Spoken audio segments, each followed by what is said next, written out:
Okay.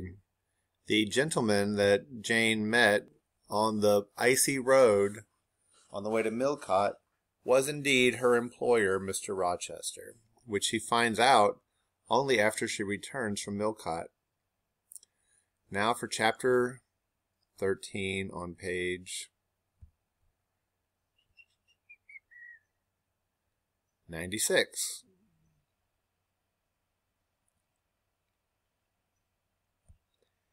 Mr. Rochester, it seems, by the surgeon's orders, went to bed early that night, nor did he rise soon next morning. When he did come down, it was to attend to business. His agent and some of his tenants were arrived, and waiting to speak with him.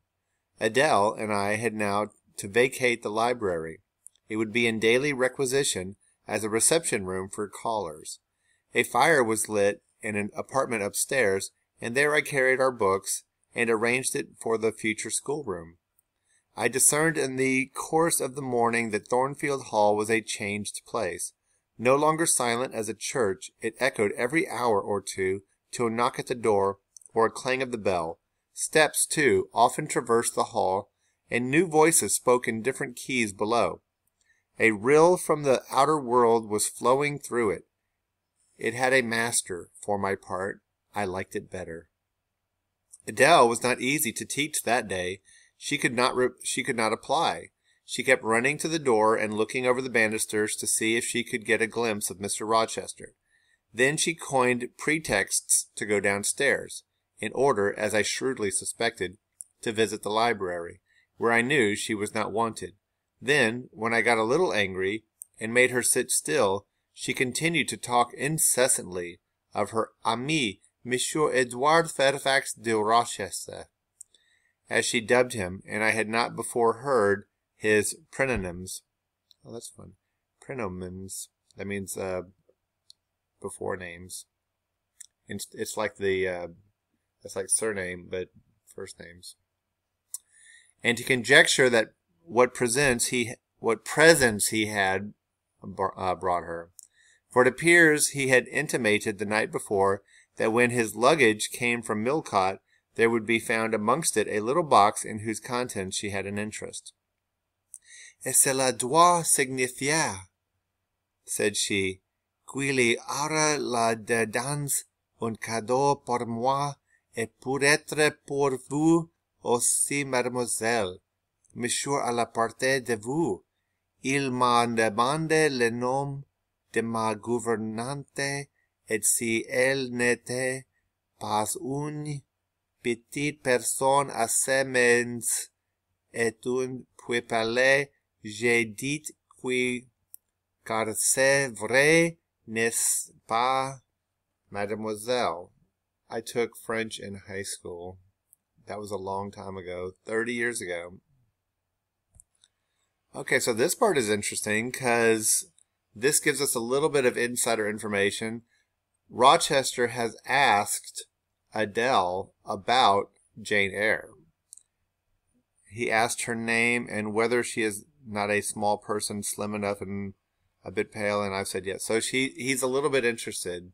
This might be a little bit of a hint that Rochester wants to know more about Jane Eyre. All right, which could be normal. I mean, she is a governess and she's living in his home, or it could be something more. We'll see. I and my pupil dined as usual in Mrs. Fairfax's parlor. The afternoon was wild and snowy, and we passed it in the schoolroom. At dark I allowed Adele to put away books and work and to run downstairs, for from the comparative silence below, and from the cessation of appeals to the doorbell, I conjectured that Mr. Rochester was now at liberty. Left alone, I walked to the window, but nothing was to be seen thence. Twilight and snowflakes together thickened the air, and hid the very shrubs on the lawn. I let down the curtain and went back to the fireside. In the clear embers I was tracing a view, not unlike a picture I remember to have seen on the castle of Heidelberg, on the Rhine, when Mrs. Fairfax came in, breaking up her entrance the fiery mosaic I had been piercing together, and scattering too some heavy unwelcome thoughts that were beginning to throng on my solitude. Mr. Rochester would be glad if you and your pupil would take tea with him in the drawing-room this evening," said she. "He has been so much engaged all day that he could not ask to see you before." "When is his tea time?" I inquired. "Oh, at 6 o'clock. He keeps early hours in the country. You had better change your frock now. I will go with you and fasten it. Here is a candle." "Is it necessary to change my frock?" "Yes, you had better. I always dress for the evening when Mr. Rochester is here." This additional ceremony seemed somewhat stately. However, I repaired to my room, and with Mrs. Fairfax's aid, replaced my black stuff dress by one of black silk, the best and the only additional one I had, except one of light gray, which in my Lowood notions of the toilette I thought too fine to be worn, except on first-rate occasions. "You want a brooch?" said Mrs. Fairfax. "I had a single little pearl ornament which Miss Temple gave me as a parting keepsake. I put it on, and then we went downstairs. Unused as I was to strangers, it was rather a trial to appear thus formally summoned in Mr. Rochester's presence. I let Mrs. Fairfax precede me into the dining-room, and kept in her shade as we crossed that apartment, and, passing the arch, whose curtain was now dropped, entered the elegant recess behind. 2 wax candles stood lighted on the table, and 2 on the mantelpiece. Basking in the light and heat of the superb fire lay Pilot. Adele knelt near him. Half reclined on a couch appeared Mr. Rochester, his foot supported by the cushion. He was looking at Adele and the dog. The fire shone full on his face. I knew my traveller with his broad and jetty eyebrows, his square forehead, made squarer by the horizontal sweep of his black hair. I recognized his decisive nose, more remarkable for character than beauty, his full nostrils denoting, I thought, choler, his grim mouth, chin, and jaw. Yes, all 3 were very grim, and no mistake. His shape, now divested of cloak, I perceived harmonized in squareness with his physiognomy. I suppose it was a good figure in the athletic sense of the term, broad-chested and thin-flanked, though neither tall nor graceful. Mr. Rochester must have been aware of the entrance of Mrs. Fairfax and myself, but it appeared he was not in the mood to notice us, for he never lifted his head as we approached. "Here is Miss Eyre, sir," said Mrs. Fairfax, in her quiet way. He bowed, still not taking his eyes from the group of the dog and child. "Let Miss Eyre be seated," said he, and there was something in the forced, stiff bow, in the impatient yet formal tone, which seemed further to express, "What the deuce is it to me whether Miss Eyre be there or not? At this moment I am not disposed to accost her." That would still be Rochester's voice. He didn't actually say it. She imagines him saying it like this. I sat down quite disembarrassed. A reception of finished politeness would probably have confused me. I could not have returned or repaid it by answering grace and elegance on my part. But harsh caprice laid me under no obligation. On the contrary, a decent quiescence under the freak of manner gave me the advantage. Besides, the eccentricity of the proceeding was piquant. I felt interested to see how he would go on. Okay, quiescence is inactivity or dormancy. Piquant is having a pleasantly sharp taste or appetizing flavor. He went on as a statue would, that is, he neither spoke nor moved. Mrs. Fairfax seemed to think it necessary that someone should be amiable, and she began to talk, kindly as usual, and, as usual, rather trite. She condoled with him on the pressure of business he had had all day, on the annoyance it must have been to him with that painful sprain. Then she commended his patience and perseverance in going through with it. "Madam, I should like some tea," was the sole rejoinder she got. She hastened to ring the bell, and when the tray came, she proceeded to arrange the cups, spoons, etc., with assiduous celerity.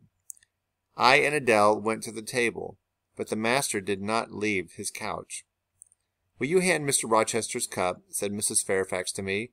"Adele might perhaps spill it." I did as requested. As he took the cup from my hand, Adele, thinking the moment propitious for making a request in my favor, cried out, "N'est-ce pas, monsieur, qu'il y a un cadeau pour Mademoiselle Eyre dans votre petit coffret?" "Who talks of cadeau?" said he gruffly. "Did you expect a present, Miss Eyre? Are you fond of presents?"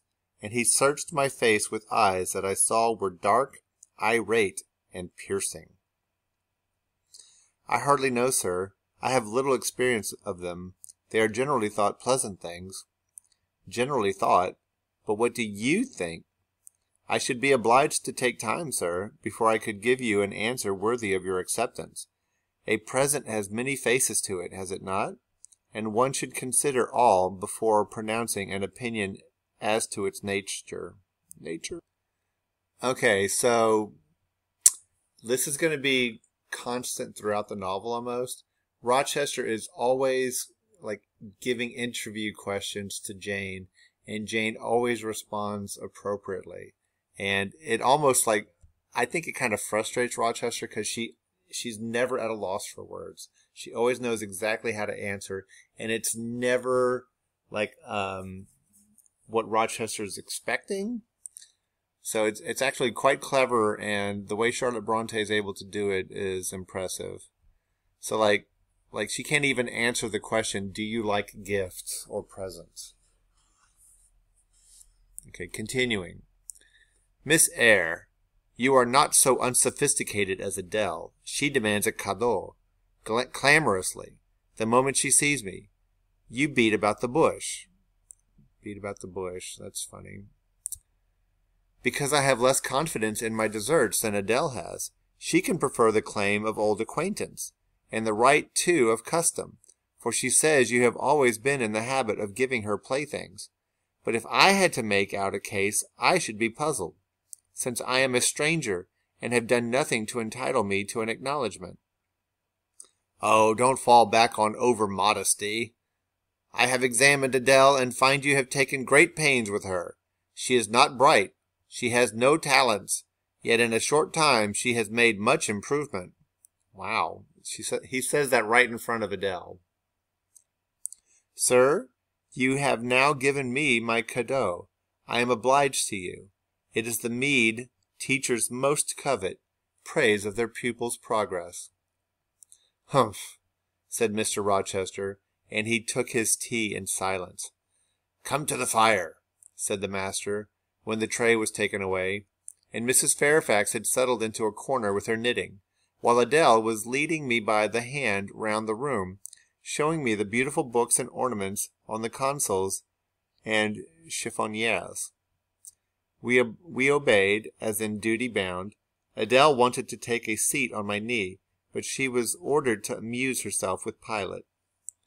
"You have been resident in my house 3 months?" "Yes, sir." "And you came from Lowood School, in Blankshire." "Ah, a charitable concern. How long were you there?" 8 years. 8 years? You must be tenacious of life. I thought half the time in such a place would have done up any constitution. No wonder you have rather the look of another world. I marvelled where you had got that sort of face. When you came on me in Hay Lane last night, I thought unaccountably of fairy tales, and had half a mind to demand whether you had bewitched my horse. I am not sure yet." "Who are your parents?" "I have none." "Nor ever had, I suppose. Do you remember them?" "No." "I thought not. And so you were waiting for your people when you sat on that stile." "For whom, sir?" "For the men in green. It was a proper moonlight evening for them. Did I break through one of your rings, that you spread that damned ice on the causeway?" Okay, Rochester's kind of half kidding here. I shook my head. "The men in green all forsook England 100 years ago," said I, speaking as seriously as he had done. "And not even in Hay Lane or the fields about it could you find a trace of them. I don't think either summer or harvest or winter moon will ever shine on their revels more." Mrs. Fairfax had dropped her knitting, and with raised eyebrows seemed wondering what sort of talk this was. "Well," resumed Mr. Rochester, "if you disown parents, you must have some sort of kinsfolk, uncles and aunts?" "No, none that I ever saw." "And your home?" "I have none." "Where do your brothers and sisters live?" "I have no brothers or sisters." "Who recommended you to come here?" "I advertised, and Mrs. Fairfax answered my advertisement." Yes, said the good lady, who now knew what ground we were upon, "and I am daily thankful for the choice Providence led me to make. Miss Eyre has been an invaluable companion to me, and a kind and careful teacher to Adele." "Don't trouble yourself to give her a character," returned Mr. Rochester. "Eulogiums will not bias me. I shall judge for myself. She began by felling my horse." "Sir," said Mrs. Fairfax, I have to thank her for this sprain." The widow looked bewildered. "Miss Eyre, have you ever lived in a town?" "No, sir." "Have you seen much society?" "None, but the pupils and teachers of Lowood, and now the inmates of Thornfield." "Have you read much?" "Only such books as came in my way, and they have not been numerous or very learned." "You have lived the life of a nun. No doubt you are well drilled in religious forms. Brocklehurst, who I understand directs Lowood, is a parson, is he not?" "Yes, sir." "And you girls probably worshipped him, as a convent full of religieuses would worship their director." "Oh, no." "You are very cool. No? What? A novice not worship her priest? That sounds blasphemous."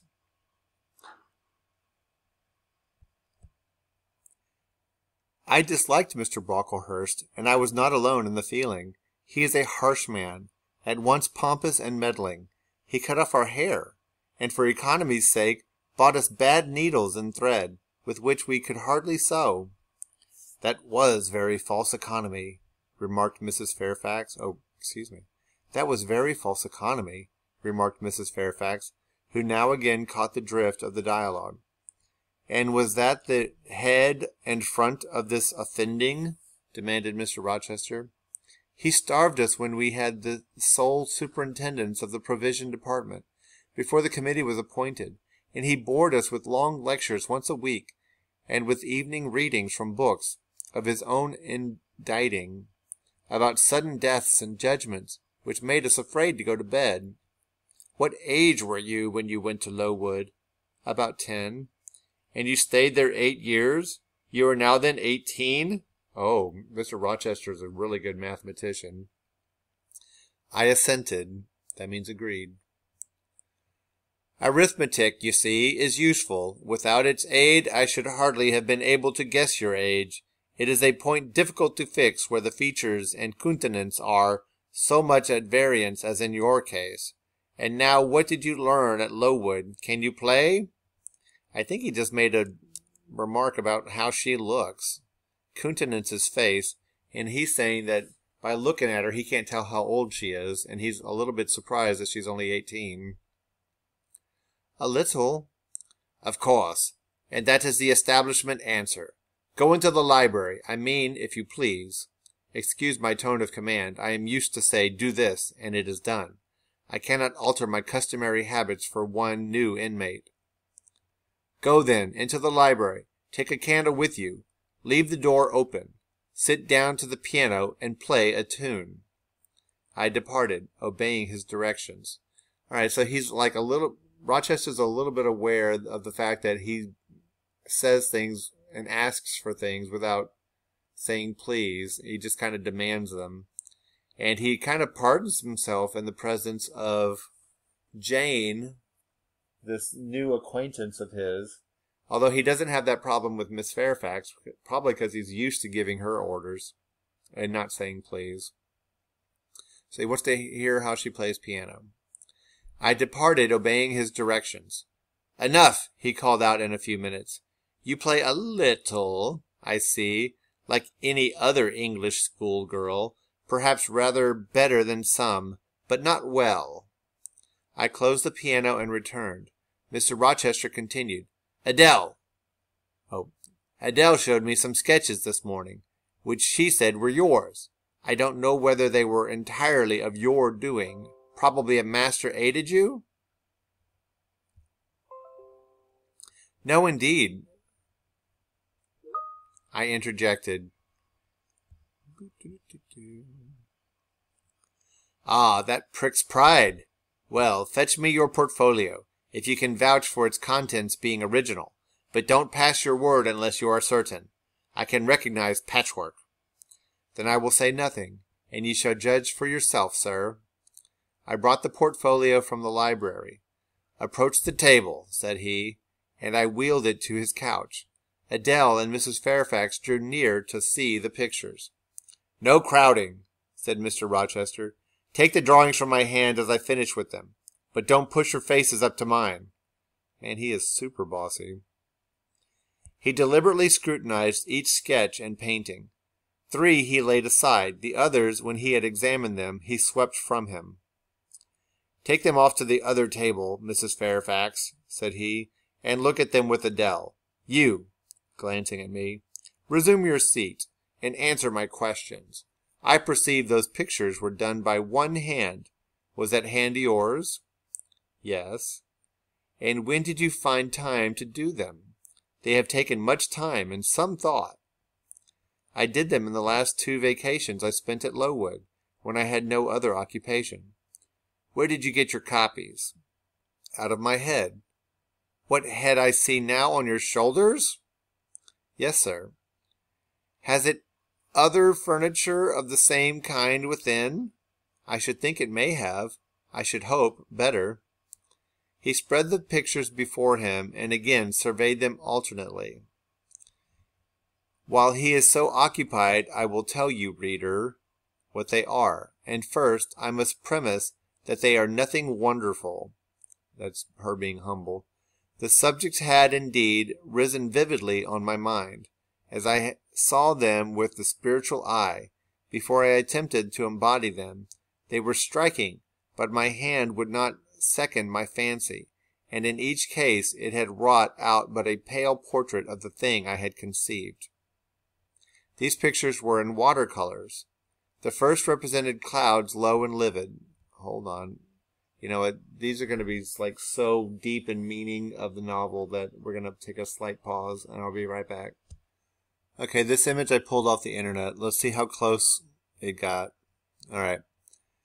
The first represented clouds low and livid, rolling over a swollen sea. All the distance was an eclipse. So, too, was the background, or rather the nearest billows, for there was no land. One gleam of light lifted into relief a half-submerged mast, on which sat a cormorant, dark and large, with wings flecked with foam. Its beak held a gold bracelet set with gems that I had touched with as brilliant tints as my palette could yield, and as glittering distinctness as my pencil could impart. Sinking below the bird and mast, a drowned corpse glanced through the green water. A fair arm was the only limb clearly visible, whence the bracelet had been washed or torn.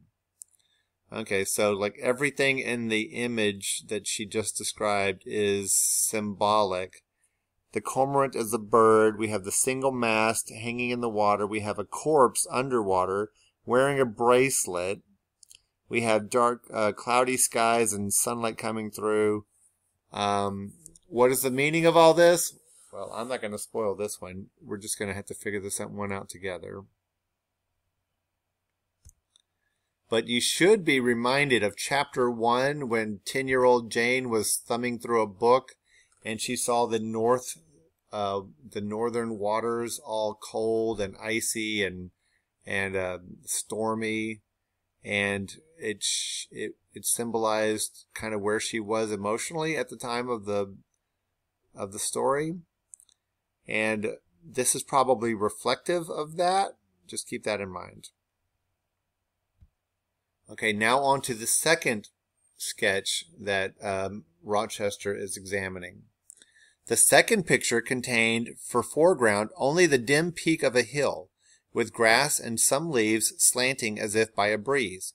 Beyond and above spread an expanse of sky, dark blue as at twilight. Rising into the sky was a woman's shape to the bust, portrayed in tints as dusk and soft as I could combine.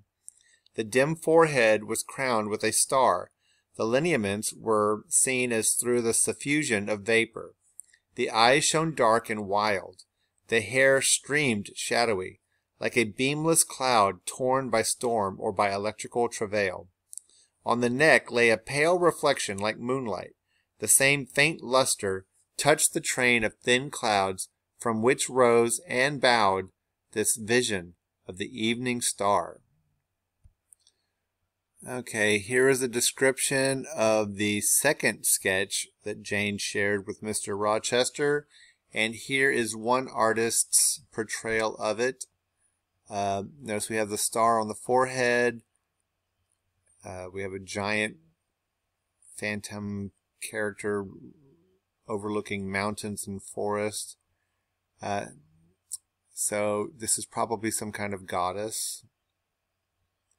And again, I'm not going to give away the meaning because this is actually leading towards one of the semester exam questions that you might want to answer. So I'll leave it to you to interpret. Let us go on to the third image.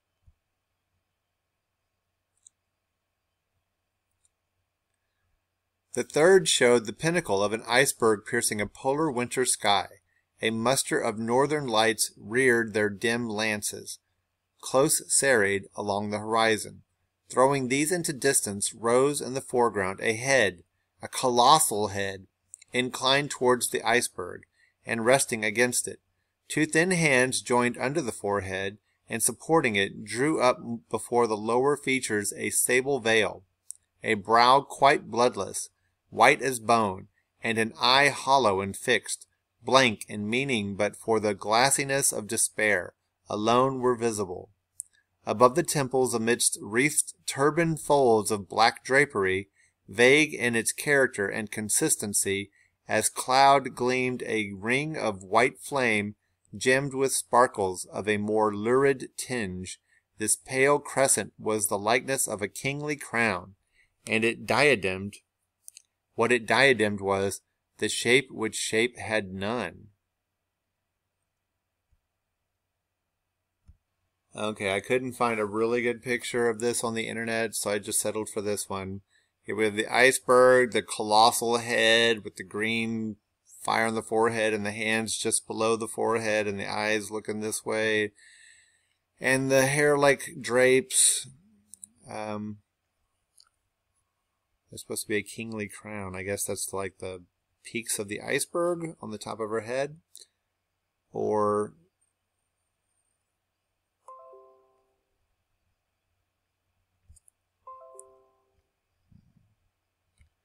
I will leave this again to your open interpretation. Try and do a good job. Alright, continuing the story. "Were you happy when you painted these pictures?" asked Mr. Rochester presently. "I was absorbed, sir, yes, and I was happy. To paint them, in short, was to enjoy one of the keenest pleasures I have ever known. That is not saying much. Your pleasures, by your own account, have been few, but I dare say you did exist in a kind of artist's dreamland while you blent and arranged these strange tints. Did you sit at them long each day? I had nothing else to do, because it was the vacation, and I sat at them with morning till noon, and from noon till night. The length of the midsummer days favored my inclination to apply." "And you felt self-satisfied with the result of your ardent labors?" "Far from it. I was tormented by the contrast between my idea and my handiwork. In each case I had imagined something which I was quite powerless to realize." "Not quite. You have secured the shadow of your thought, but no more, probably. You had not enough of the artist's skill and science to give it full being. yet the drawings are, for a schoolgirl, peculiar. As to the thoughts, they are elfish. These eyes and the evening star you must have seen in a dream. How could you make them look so clear, and yet not at all brilliant? For the planet above quells their rays. And what meaning is that in their solemn depth? And who taught you to paint wind? There was a high gale in that sky, and on this hilltop. Where did you see Latmos? For that is Latmos. There, put the drawings away. Okay, so there's what Latmos means. Again, probably some foreshadowing. We shall see.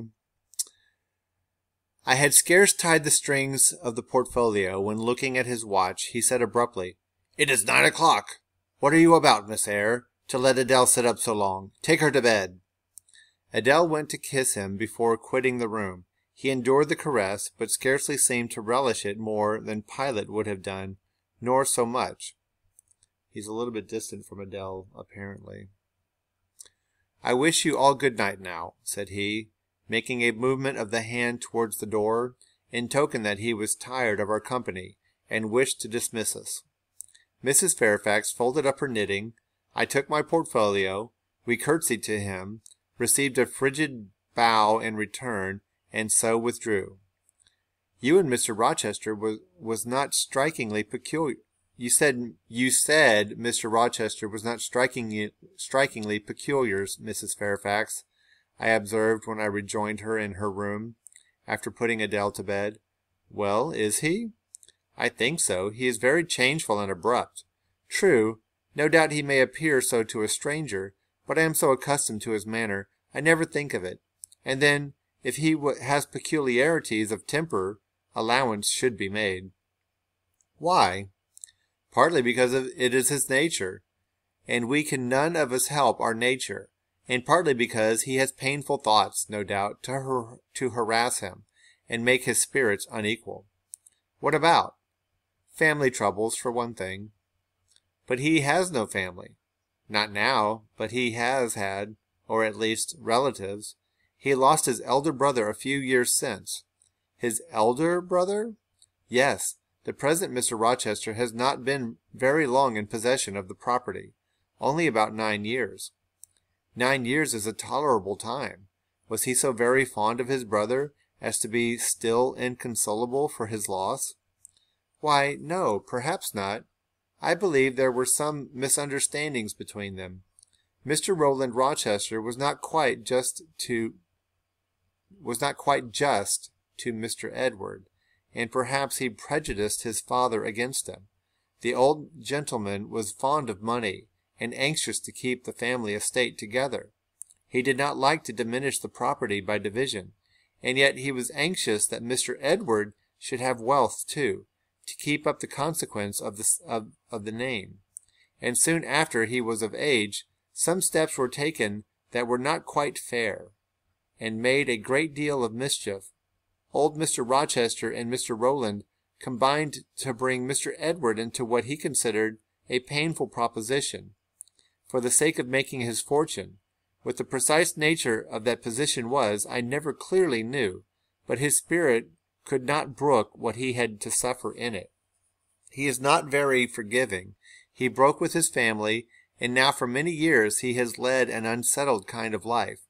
I don't think he has ever been resident at Thornfield for a fortnight together, since the death of his brother without a will left him master of the estate, and indeed no wonder he shuns the old place." "Why should he shun it?" "Perhaps he thinks it gloomy." The answer was evasive. I should have liked something clearer, but Mrs. Fairfax either could not or would not give me more explicit information of the origin and nature of Mr. Rochester's trials. She averred they were a mystery to herself, and that what she knew was chiefly from conjecture. It was evident, indeed, that she wished me to drop the subject, which I did accordingly.